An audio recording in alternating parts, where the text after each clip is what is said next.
Inkakha yeBafana Bafana uDr Khumalo yabelana ngeseluleko asinikeza isihlabani seqembu lesizwe esincane uMoha uNkota mayelana nokuthuthuka kwakhe eNyakatho Afrika. uNkota ushiye isigubhukane ku-Orlando Pirates ngesikhathi sandulela isizini wajoyina iqembu lase-Arabhu nokuyilapho afike wazibonakalisa khona njengomdlali ojwayelekile. Uphinde waba ngomunye wabadlali abathenjwa nguHugo Brosh wathola indawo eqenjini elizoqhudelana kwi-AFCON ezayo eMorocco. uKhumalo uzwakalisa ukuthakasela ukuvuthwa kukaNkota enkundleni futhi wancoma igoli elishawe yilo mfana emidlalweni obungane weBafana Bafana neZambia.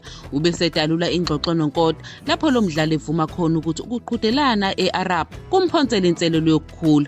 uKhumalo weluleke lo mdlalo wake wagijima kuPirates ukuthi angabuyeli eNingizimu Afrika isikhathi singakafiki. Wamnxusa ukuthi afune amathuba eEurope futhi asungule umsebenzi wakhe okhokhelwayo khona. uKhumalo umkhuthaze ukuthi ahlale eqinile futhi aqhubeke nomsebenzi wakhe phesheya kwezilwandle kungakhathaliseki ukuthi ziya ngokwanda yini izinselelo.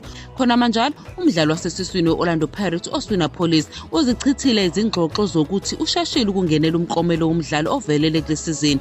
Wathi akagxilile kulokhu. Lo mdlalo neminyaka engu-24 ubudala uyiqale kahle isizini yakhe yokuqala kuPirates. Wafaka amagoli angu-11, amagoli amahlanu nabasizi abayisithupha kuyona yonke imiqhudelwano ukuze kube manje. Ngaphambi komdlalo wamanqamu we-Carling Knockout Cup bezobhekana neMarumo Gallants kule mpelasonto. Lo mdlalo waseNingizimu Afrika uzishaye indiva izingxoxo wagcizelela ukuthi into esemqoka kuye ukusiza iqembu lakhe kuphela. U-Apollos uthe umsebenzi wakhe ukwenza kahle, ukushaya amagoli nokusiza iqembu ekunqobeni. Kwezinye izindaba umqeqeshi weKaizer Chiefs uKhalil Ben Yusuf unikeze incazelo ukuthi kungani umgadli uKhanyisa Mayo evame ukubonakala esebenza uhlangothini losokudla esikhundleni sokudlala indima ephambili ngemuva kokuphuma kwakhe bedlala neChippa United.